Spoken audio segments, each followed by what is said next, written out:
لو هنتكلم فن النهارده فخليني اقول لك ان جوميز ما بداش البدايه الامثل لنادي الزمالك. ابتدى بتشكيل كان فيه ريسك كبير جدا، خصوصا انت النهارده بتلاعب فرقه زي فرقه النادي الاهلي، فرقه كبيره في الوقت الحالي فنيا.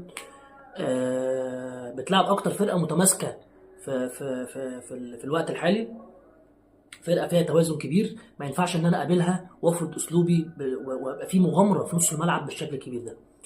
جوميز بدأ بدونجا 6، وجنبه عبد الله وجنبه ناصر. طبعا انتوا عارفين عبد الله وناصر من اللعيبه اللي بتحب، اللي عندها الزياده والنزعه الهجوميه، واللعيبه ميولها او قدراتها وامكانياتها الفنيه اعلى بكتير من امكانياتها الدفاعيه.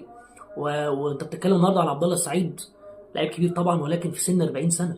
فانا النهارده مش هقدم لك او مش هديك الدور الدفاعي او المجهود البدني اللي انت مستنيه مني في مركز زي ده. فاعتقد ان كان ده